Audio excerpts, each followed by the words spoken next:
Hello, my name is Musa Elboluk. I'm here meeting with my colleague, Anthony Donoghue. We're here to discuss his textbook, the third edition of Statistical Thinking Through Media Examples. We're both colleagues at Columbia University, and we both teach the Introductory to Statistical Reasoning course. So, Anthony, can you tell us a bit about yourself and your background in statistics?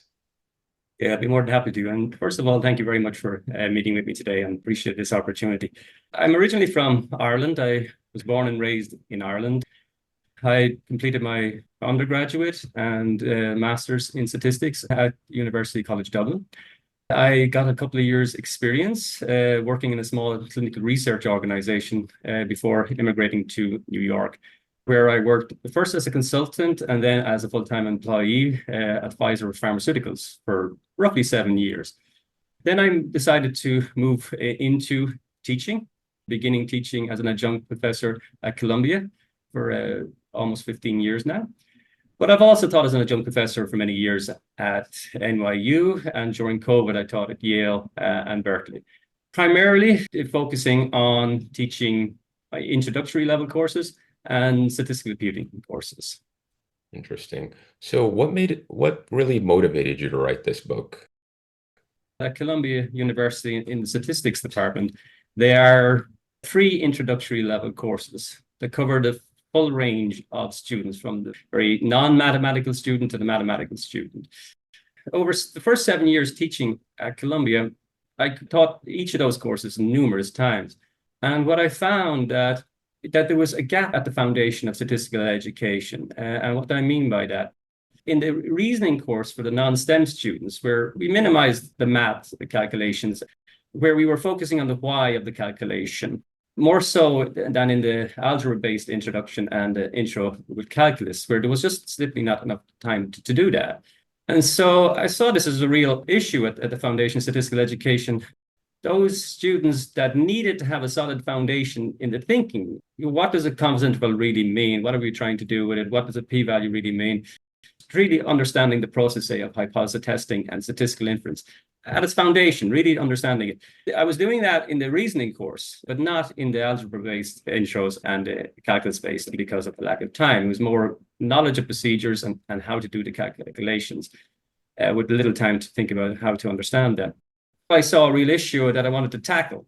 And so I thought I'd kill two birds with one stone and do a PhD in statistics. And that would have made a lot of practical sense for me to do that. But I investigated that for a while and found that it wasn't the path I needed to go. And so soon after that, I got a contact from a publisher asking me to write a textbook, and I realized that's what I needed to do. Because what I felt that needed to be done at the foundation was to build a first course that was rigorous in its explanation of statistical inference in particular, where the student left the course understanding and differentiating between the statistical thinking of statistics versus the mathematical thinking, where they truly understood what it means to think statistically as opposed to thinking mathematically about statistics. I needed a textbook to support the efforts that I'd make in the classroom to do that. I'd have a textbook that would explain the concepts in an accessible language to a broader audience of students, but rigorous in its foundational explanation of statistical inference, so that students would have that support, and I'd have that support in the classroom, where therefore when I'm teaching, say, an algebra-based intro to statistics, I would know the student was gaining the understanding from the textbook. I could then focus on making sure I covered the curriculum in terms of all the statistical methods and techniques like linear regression, multilinear regression that I needed to cover. And so the students would leave that course with a solid foundational understanding of statistical inference, but also well prepared to go on and take other courses. So therefore, I settled on a textbook to support my effort to build this new type of course. So, yeah, let's actually expand on that a little bit. Can you give us an overview of the textbook and the courses it can be used for? It contains all the content that you would have in a particular typical, let's say, algebra-based textbook or introductory statistics. But there are some differences in terms of structure. I open up with the usual sample versus population, sample statistic versus population parameter. But then I move into a discussion of observational studies versus randomized experiments. And then in chapters 2 and 3, I ask the students to go beyond the news headlines to the source of research journal articles and surveys and polls to critique the quality of the research for themselves.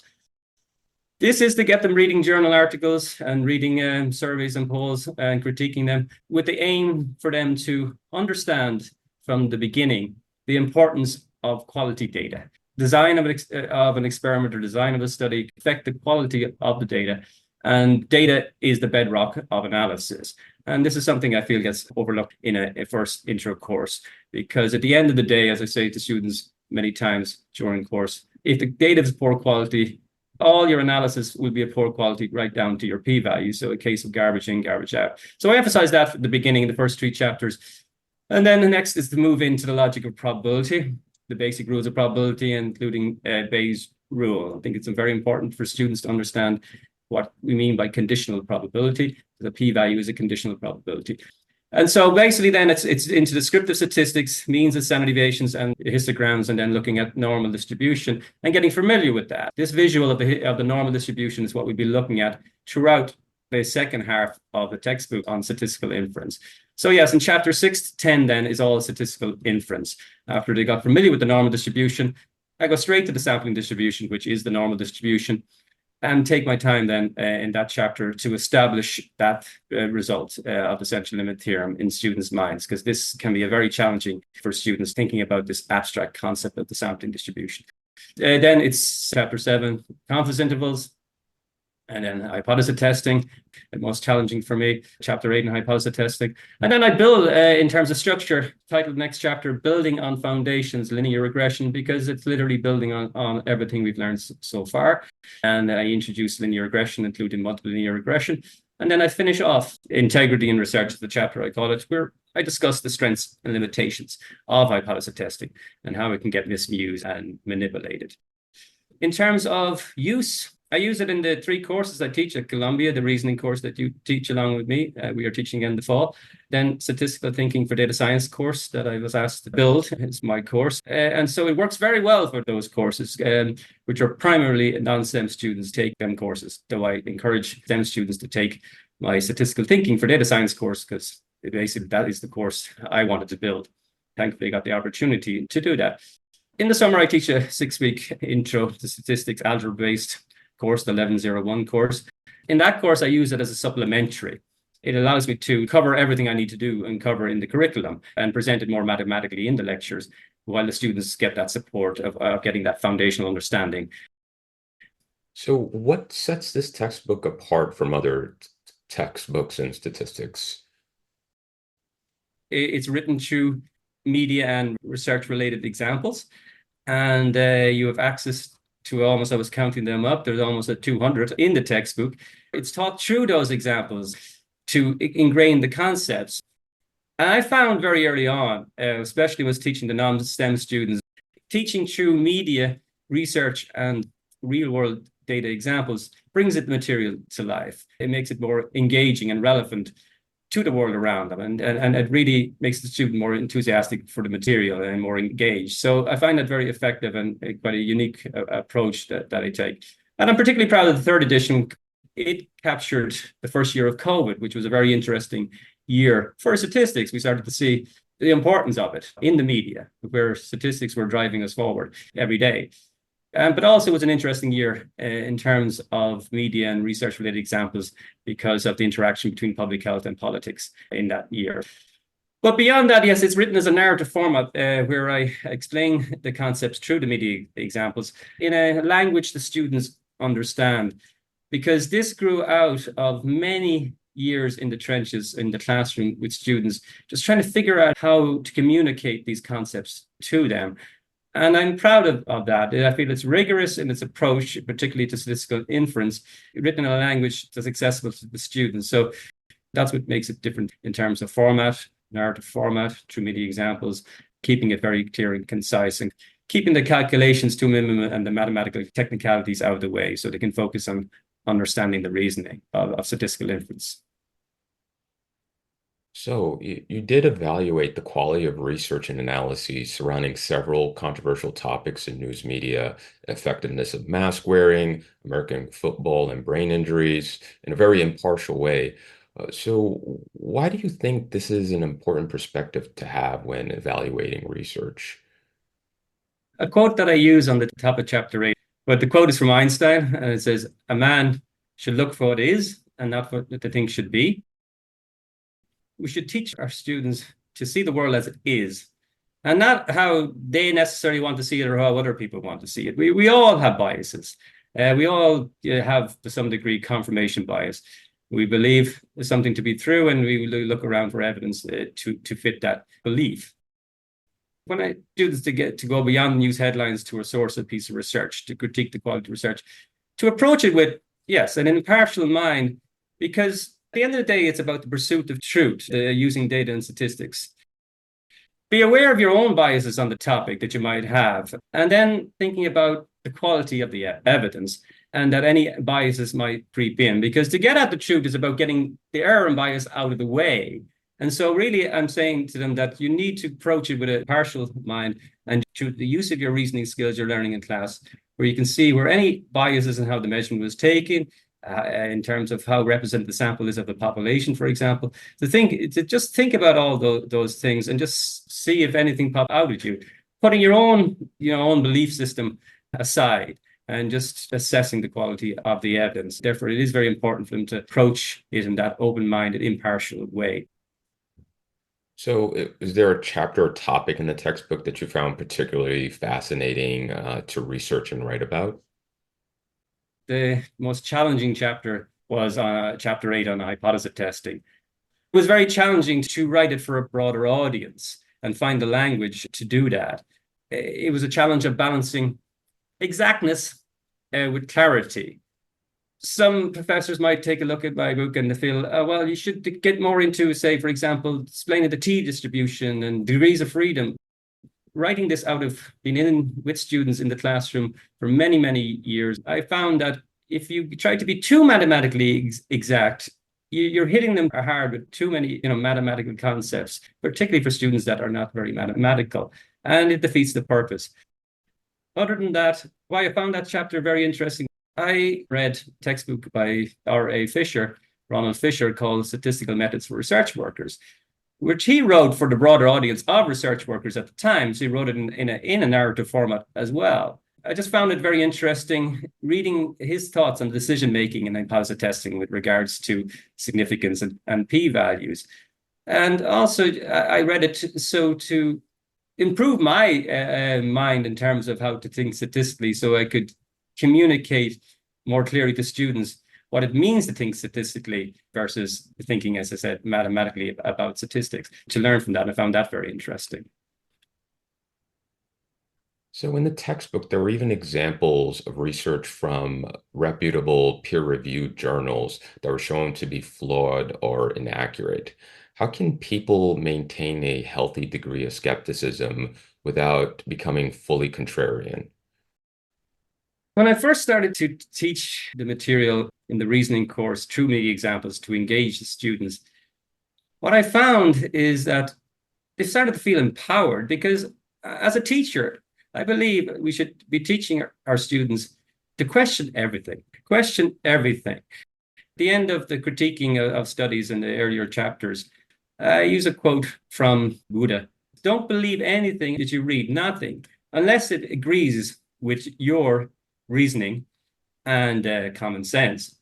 And so I feel the course that we're teaching, the reasoning course in particular, are doing just that, developing their strength of mind in terms of reasoning skills, to question everything, question authority figures, because I feel it's very important. I think a lot of the issues we have in the world today, that we don't have a higher enough proportion of the populace having the ability to question, and makes it easier for nefarious authority figures to pull the wool over their eyes, whether that's in politics, media, business, or whatever. And so I find students don't look at it like that. They're being empowered by strengthening their minds in terms of their ability to reason, the information they're taking in the form of data and statistics, and they're just pursuing the truth. And it's very eye-opening to them. And so I don't think they're going to just say, to hell with it all and throw their hands up in the air. They're going to say, this is interesting. I'm starting to see through a lot of the noise that's being put out there, and there's a lot of noise out there, to get closer to what the truth is. And therefore, they find it, as I said, empowering. I don't worry about them saying, it's all lies. No, they realize that they can get closer to the truth with the skills they're learning in the classroom. So, in addition to evaluating the quality of research, you also employ the use of examples to help readers conceptualize very fundamental topics in statistics, such as the confidence intervals, p-values. Why do you feel this approach is so important for students beginning statistics? As I said, I try to reach as broad an audience as possible, but also teaching it in a rigorous way. They actually get what it means to think statistically and have an appreciation of what the constant interval means or p-values. I mean, again, it's a balance of exactness versus clarity. And I find conceptual explanations give them that clarity, more so than being mathematically exact in terms of your calculations. What I mean by that, for example, in hypothesis test at the end of the chapter, type 2 error and power of the test and how they relate to sample size and the true effectiveness of the drug. I presented conceptually through the visuals of the normal distribution, sampling distribution. My calculations of power probabilities and type 2 error probabilities from that example are not exact. But thing is, even if I presented the calculations of power and then type 2, the complicated calculations, then the students maybe be able to successfully do the calculation, but they necessarily would not leave the course having a good understanding of type 2 error and power of the test. So conceptual approach is much more powerful than just focusing on the mathematics. So, why do you think students see statistics as so impenetrable? Well, statistics and statistical inference in particular is very hard. Become more honest with students about that. And I think it's very important to do that. Why is it so hard? It's because we're using a sample statistic to estimate an unknown value, a population parameter. And we're trying to determine how close that known value as an estimate of the population parameter, the sample statistic, is to that value, and come up with different approaches, constant time positive testing, that ultimately involve probability. And so that's challenging, and it goes against the grain of how they're used to thinking, and particularly when doing mathematics. Mathematics are always resolved, and there's up to now with a definitive answer, and that you've proven something. And now they're having to reason basically with uncertainty with regards to what the true population parameter is, in order to make a decision about that unknown population parameter, or say the effectiveness of a drug for the entire population. That's all very challenging. And so you got to be honest with them straight off that it's very hard, but then also provide them a clear path to understanding. So I actually use the analogy. This is going to be a bit of a mountain climb, but what do you do when you're going to take on climbing a mountain? You put your head down, take one logical step at a time. And so starting with probability, I say to them, this is developing your logical reasoning skills. In particular, I want you to understand conditional probability to prepare you well for statistical inference. But then when I begin statistical inference with the sampling distribution model, I clearly separate the world of the population and that point of view, and the world of the sample statistic. Now, what do I mean by that? There's two perspectives that they have to separate in their mind. I think this is something I've learned from 2 years of experience, that you need to make it clear when we're setting up the theory for statistical inference and the result of the central limit theorem, the sampling distribution, that we're in the world of the population where everything is known, that the population parameter is known, and then we're thinking about looking from population to sample and how sample statistics would vary from sample to sample as estimates of that known value. That's one point of view. And then we take the view from the sample statistic, the real world of data, to the population parameter, where the population parameter is unknown. So I think that's one example of where I try to separate those two worlds, the world of theory, which is the population, and the real world of data, which is your sample statistic. In a way, you're separating mathematical thinking from statistical thinking. There is a path through, it is penetrable, but it's hard. We're asking challenging questions about the world around us. They're big questions. We're trying to assess how effective a drug, say, would be for an entire population. It could be millions of people using a sample of data. You show them empathy of what they're going through. and that this is hard. I've been clear about it, but I'm going to lead the march up the hill and give you a clear path. They succeed because at the end of the day, at its foundation, it's a way of thinking. And anyone can learn a way of thinking just like anyone can learn a language. I've seen that, I've proven that in the classroom. Some of the best statistical thinkers are the non-math students because it is reasoning with uncertainty, pursuing truth. It's philosophy at its core. And so if they're willing to commit to develop a depth of intellect, to understand the reasoning and persist through it with good guidance and empathy, they will succeed. So, why do you believe statistical reasoning or research methods courses are so important for students to take? It gives them the power to question the authority figures in the media or in politics, for example.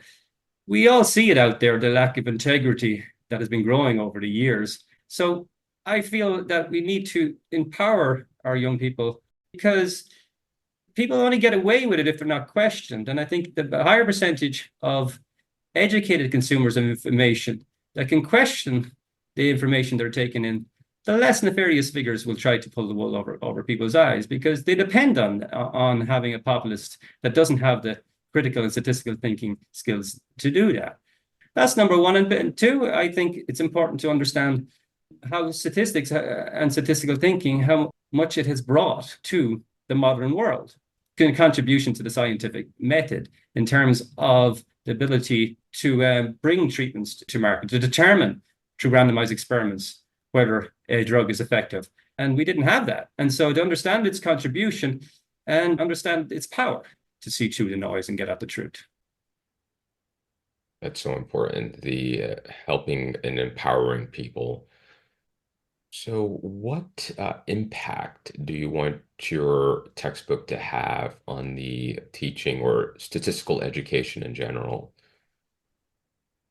In terms of my original goals, in terms of building a first course in statistics, thankfully, Professor Zhang, when my first edition came out or soon after, asked me to teach my course, which I've developed over the last few years called Statistical Thinking for Data Science. Yeah, it's a slow process, but the STEM students are coming now, along with the non-STEM students. I feel I built that course that I want to build. So I'm happy in that regard.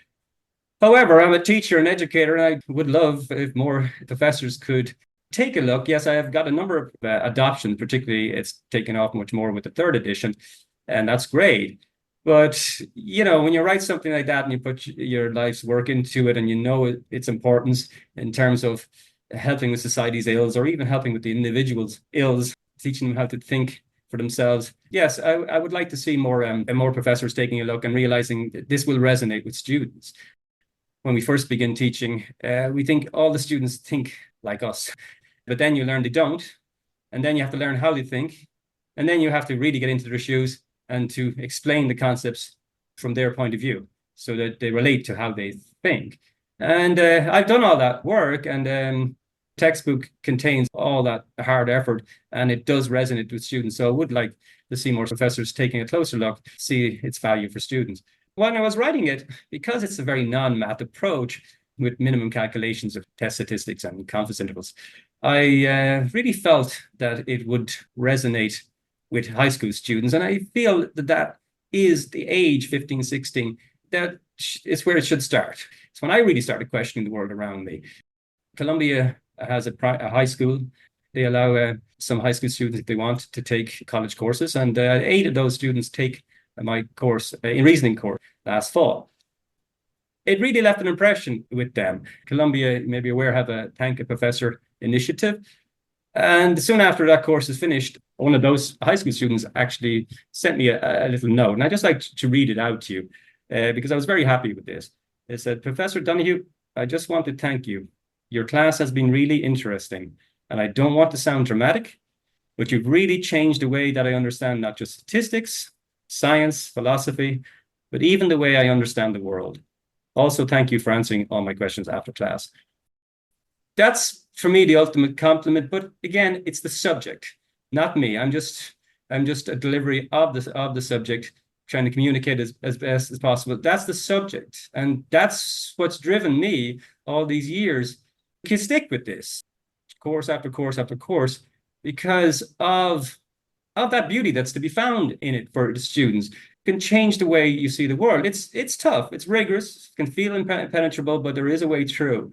But anything worth doing is tough because what it gives you at the deeper philosophical level, it gives the student the depth of mind to see the world as it is, and it gives them the strength of mind to deal with the world as it is. And what I mean by that is we live in an uncertain world, and that frightens the hell out of people. And it's getting more frightening every day. But statistical thinking is the light at the end of the tunnel, of a dark tunnel that we're going through. But it is a tunnel, and it's the light at the end of the tunnel. I believe that passionately, and I've never let go of that. And it's become more and more apparent with every day. That light, as I said, at the end of the tunnel is statistical thinking, to giving the student the ability, again, to question the world around them, think for themselves, to empower them.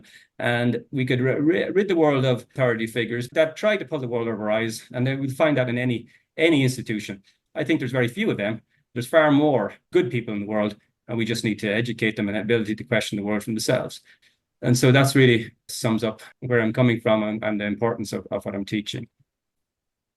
Yes, your passion is very inspiring. It's definitely a beautiful subject. It's been a pleasure, my pleasure, being able to interview you and go meet with you about this textbook.